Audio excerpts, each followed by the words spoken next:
उमर साहब जय साहब जय साहब।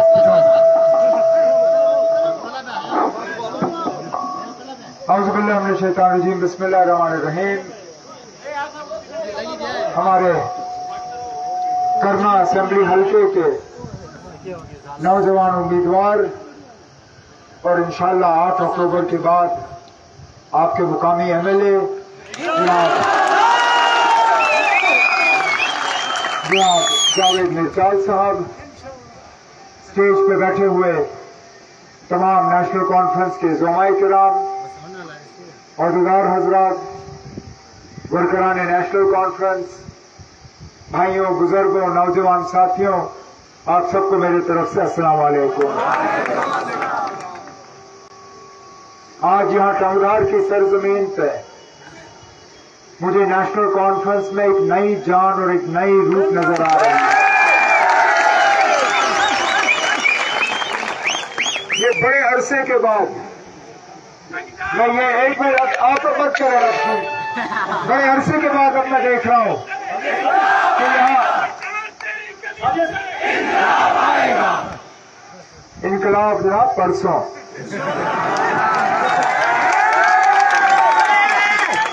मैं कह रहा था, बड़े अरसे के बाद मैंने यहां टंगधार की सरजमीन पर नेशनल कॉन्फ्रेंस का इतना कामयाब प्रोग्राम देखा। आज शिकायत आप लोगों की तरफ से ये रही कि जगह कम है।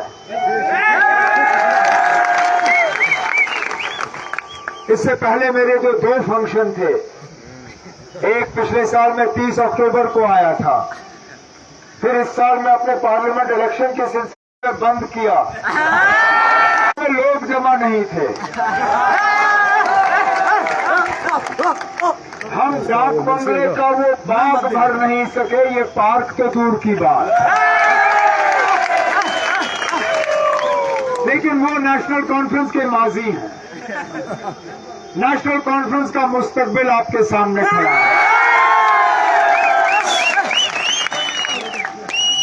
मुझे अफसोस है और इसलिए मैंने यहां, क्योंकि हालांकि आज इलेक्शन का आखिरी दिन है, मैं जानता हूं कि जावेद साहब बहुत ही मसरूफ रहे हैं कैंपेन में, इनको वक्त भी कम मिला, लेकिन मैं चाहता था कि मैं मौके पे आके आपसे 2-4 बातें करूं, क्योंकि यहां एक गलतफहमी पैदा करने की भी कोशिश की गई थी कि हमारे जो सीनियर साथी अब छोड़ के चले गए, कहीं हम पीछे से उसकी मदद तो नहीं कर रहे हैं। यहां अफवाह फैलाने की कोशिश की गई थी कि हमने जावेद मिर्चाल साहब को लाया जरूर, लेकिन फिर इसकी मदद नहीं की। हमारे वो साथी जो कल तक नेशनल कॉन्फ्रेंस का मैंडेट मांग रहा था, आज उसको नेशनल कॉन्फ्रेंस में खराबी के अलावा दिखता नहीं है।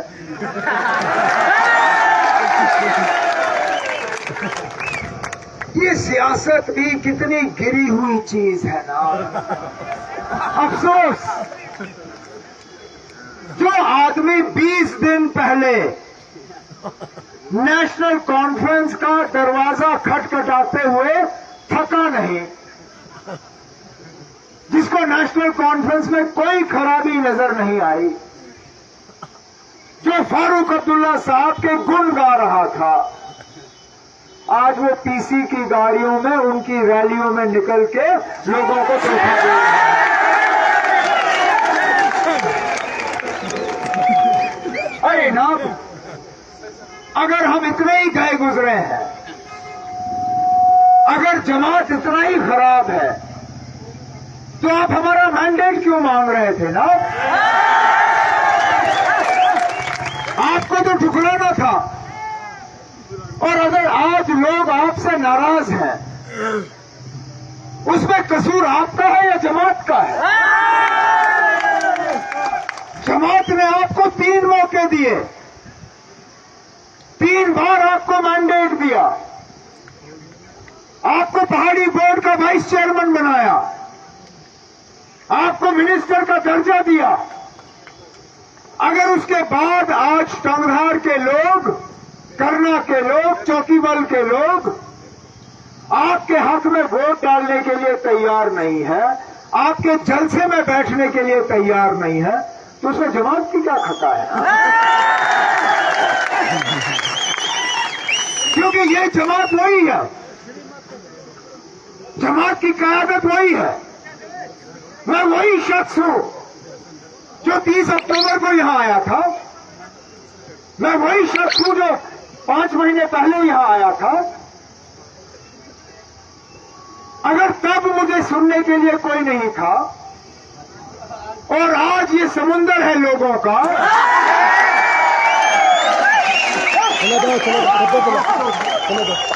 तो कहीं ना कहीं पीछे लंगे गलती वहां से हुई, और उस गलती का सुधार इंशाल्लाह जावेद मिर्चाल साहब करेंगे।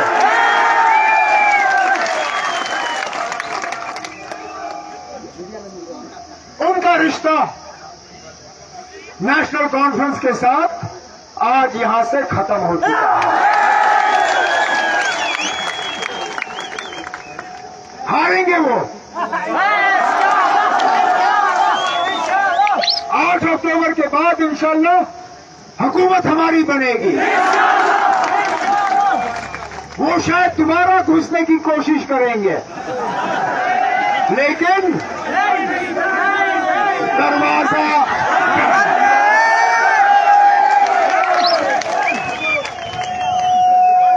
हमने सही मायने में आप लोगों की खिदमत करनी है, आपकी नुमाइंदगी करनी है, आपके मुतालबे हल करने हैं।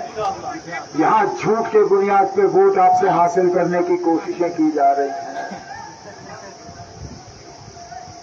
मैं शुक्रगुजार हूं कि मुझे मौका यहां बीजेपी के फंक्शन के बाद करने का मिला। अरे आप तरुण चुग साहब, शर्म मगर तुम्हें आती नहीं है। 10 साल हो गए तुम्हें यहां हुकूमत करते हुए।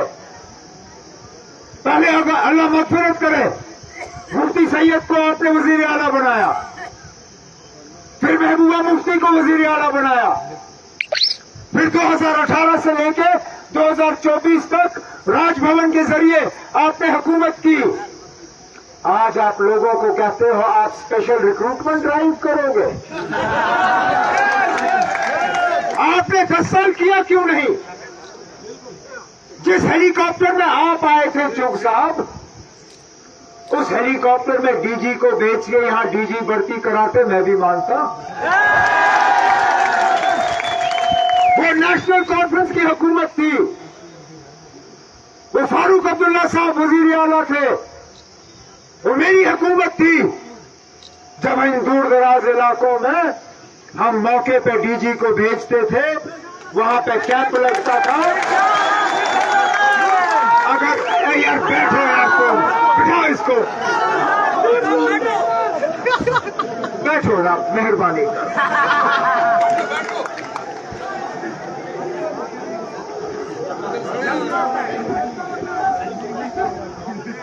वहां कैंप लगता था, कद बराबर, छाती बराबर, मौके पे डीजी साहब दस्तखत किया करते थे।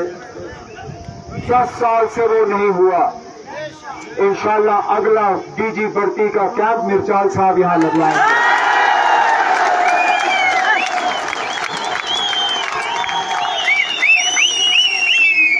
तरुण चुग ने यहां टनल की बात की। अबे चुग साहब, टनल का सर्वे आपसे नहीं हुआ। आज आप टनल का धोखा देना चाहते हैं लोगों को। क्यों नहीं बना टनल? मैं आपको रामबन से किश्तवाड़ के रास्ते पे 3 टनल दिखा सकता हूं जो इनके दौर में शुरू हुए। अगर ये चाहते यहां साधना के नीचे टनल का सर्वे करके ये काम शुरू कर सकते थे, नहीं किया। आज आपके वोट हासिल करने के लिए इनको टनल याद आया। इंशाल्लाह टनल भी आएगा, उसका सर्वे और उसकी मंजूरी हम दिलवाएंगे यहां से।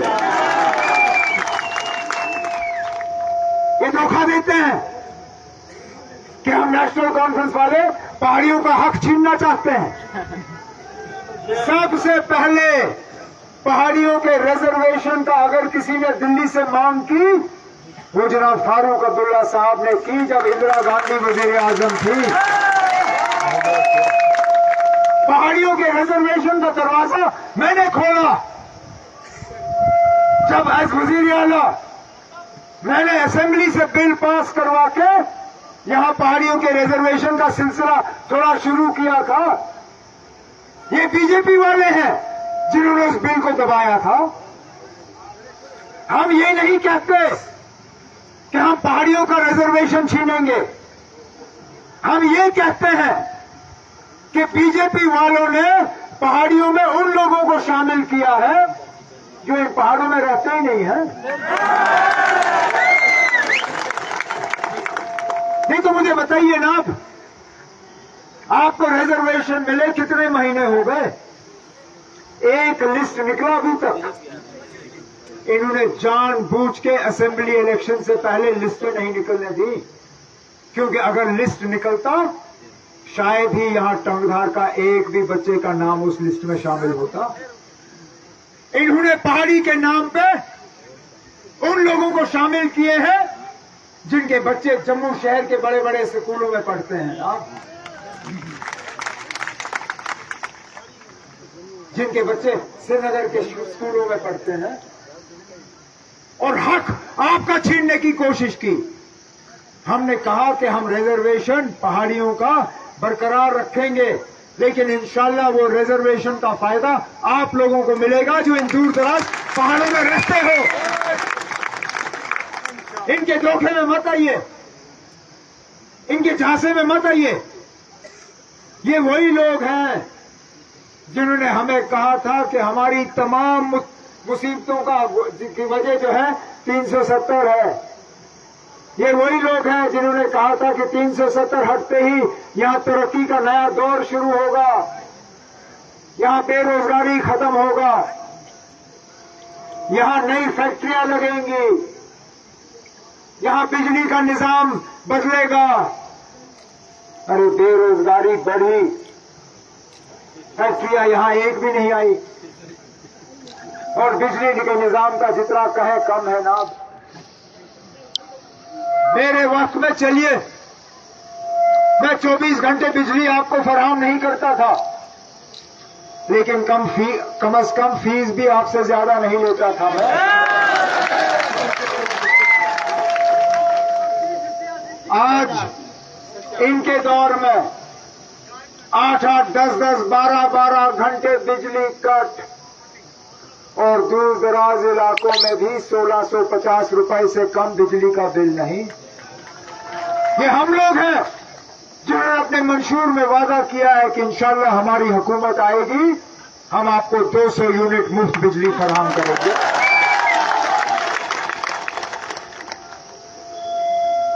मुझे वो दिन याद है जब वजीर आजम साहब ने एक स्कीम के तहत गैस के चूल्हे बांटे थे।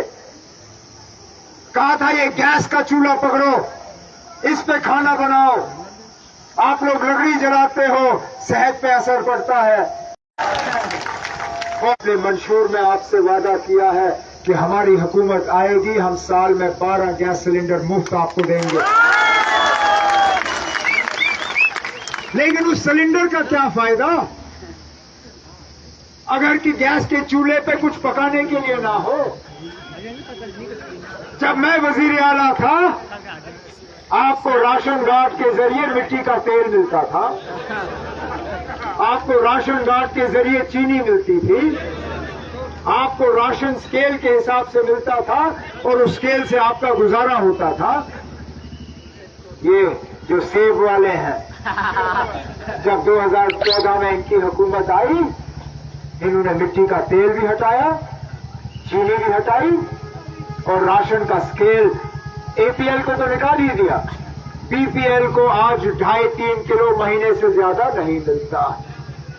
अब मैं पूछता हूं, ये जो सेब वाली पार्टी के सदर हैं जिन्होंने आज यहां से रोड शो किया, खुदारा मुझे 3 किलो राशन पे गुजारा करके दिखाओ। खुद तो अल्लाह के फजल से अच्छे हट्टे कट्टे मजबूत है ना, 30 किलो से कम नहीं खाता होगा महीने में। लेकिन आप लोगों से कहता है कि 3 किलो पे ही गुजारा कर लो और फिर कहता है वोट दो। इंशाल्लाह हमारी हुकूमत आएगी, हम दोबारा मिट्टी का तेल और चीनी आपको राशन कार्ड के जरिए फराहम करेंगे और राशन का स्केल बढ़ा के आपको दे देंगे। इसी तरह सोशल वेलफेयर के हवाले से जावेद साहब ने बात की, तालीम के हवाले से मैं कहूंगा, हमें विरासत में शेर कश्मीर ने मुफ्त तालीम का निजाम दिया था, तब जाके इन इलाकों ने थोड़ी बहुत तरक्की की, लेकिन इन लोगों की बदौलत वो मुफ्त तालीम का निजाम भी खत्म हुआ। हमने अपने नौजवान बच्चियों से वादा किया है कि इंशाल्लाह हमारी हुकूमत आएगी, स्कूल से लेके यूनिवर्सिटी तक हम आपको मुफ्त तालीम फराहम करेंगे।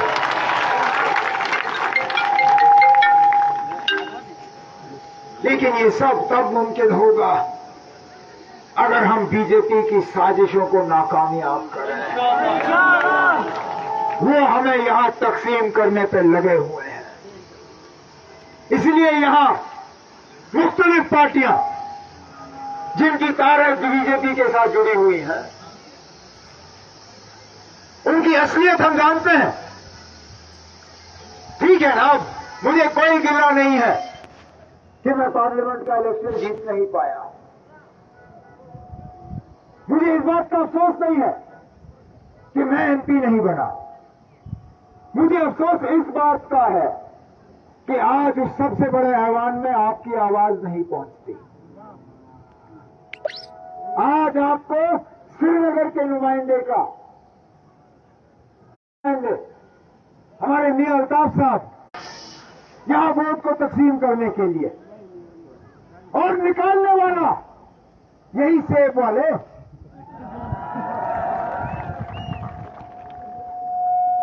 तब तो हमारे सजाद गनी लोन साहब कहते थे कि मोदी बड़ा भाई है, आज कहता है जो मोदी का यार है गद्दार है, गद्दार। समझ में नहीं आता।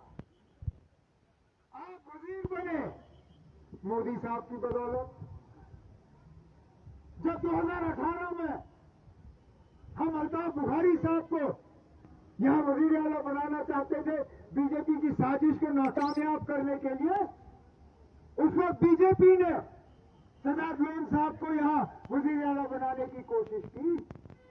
यहां तक कि इस साल पार्लियामेंट इलेक्शन में बीजेपी ने सजाद लोन साहब की जमानत बचाई।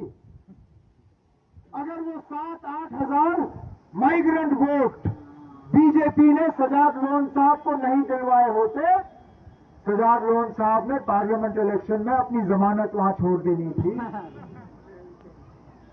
आज वो कहता है जो मोदी का यार है गद्दार है, गद्दार। अरे कुछ तो शर्म करो ना। आप पिछले 8-10 साल में जो भी मिला वो मोदी साहब की बदौलत। आज लोगों को धोखा देने के लिए आपका नारा ही बदल गया। इस शख्स को तो पार्लियामेंट इलेक्शन में अपने वालिद साहब याद नहीं रहे। पार्लियामेंट में एक भी पोस्टर पे मरहूम गनी लोन साहब की तस्वीर नहीं थी, एक भी बैनर पे उनकी तस्वीर नहीं थी। उस वक्त जब जमीन उनके पैरों के तले खिसक गई, आज उनको अपने वालिद साहब भी याद आए। अब ये लोग सिर्फ धोखा देने के लिए मैदान में उतरते हैं। इसलिए मैं आज आया, ये मेरे इलेक्शन की आखिरी तकरीर है। पहली कॉन्स्टिट्यूएंसी है और आखिरी तकरीर है। लेकिन मैंने जरूरी समझा था यहां आना, क्योंकि मैं जानता हूं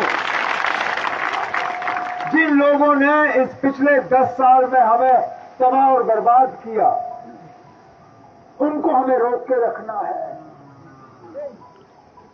6 साल पहले आपकी जमीन का हक आपको था, आपकी नौकरियों का हक आपको था। यहां जम्मू कश्मीर के हकूक जो है वो 1,40,00,000 लोगों के लिए थे। आज वही हक, वो हकूक जो है 140 करोड़ लोगों को दिए गए हैं। आज आपकी जमीन का हक 140 करोड़ लोगों को है। आज आपके रोजगार का हक 140 करोड़ लोगों को है। आज इन दरियाओं का, इन पहाड़ों का, इन जंगलों का हक 140 करोड़ लोगों को है। आप क्या मुकाबला करोगे ना? और यही इन सेब वालों की बदौलत, जिन्होंने बीजेपी को यहां लाके हमारे सिर पे बिठाया, आज ये उम्मीद करते हैं कि आप इनको जितवा के दोबारा बीजेपी को यहां एंट्री दोगे। इसलिए खुदारा परसों अपनी कीमती वोट का इस्तेमाल करके एक बेहतरीन उम्मीदवार को यहां से कामयाब करके भेज दीजिए। और मेरे नजरिए में जनाब जावेद मिर्चाल साहब से बेहतर आपको उम्मीदवार मिलेगा नहीं। अल्लाह का करना देखो, मैंने भी 2 सीटों से इलेक्शन लड़ा। मेरी बड़ी तमन्ना थी कि मेरा बटन नंबर 1 बटन होगा, लेकिन नहीं था। मुझे दूसरा नंबर बटन मिला, मुझे तीसरा नंबर बटन मिला, लेकिन मुझे पहला नंबर बटन नहीं मिला। यहां पे कॉन्स्टिट्यूएंसी का नंबर भी पहला और इंशाल्लाह बटन भी पहला, और नतीजों में भी इंशाल्लाह पहला नाम इनका होगा। आप मिर्चाल साहब को कामयाब करके यहां से भेज दीजिए, उसके बाद इनके हाथ और मजबूत करना वो हमारी जिम्मेदारी है। इस उम्मीद के साथ कि परसों आपका एक एक वोट हल के निशान पे होगा, जनाब जावेद मिर्चाल साहब के लिए होगा। मैं ये उम्मीद करता हूं कि 8 अक्टूबर के बाद जब हमें यहाँ वापस आने का मौका मिलेगा तो हुकूमत हमारी होगी, नुमाइंदा हमारा होगा, मिनिस्टर हमारे होंगे। यही आपसे गुजारिश करने के लिए आया था। अल्लाह ताला आपको अपनी हिफाजत में रखे, आपके घरों को आबाद रखे। बहुत बहुत शुक्रिया।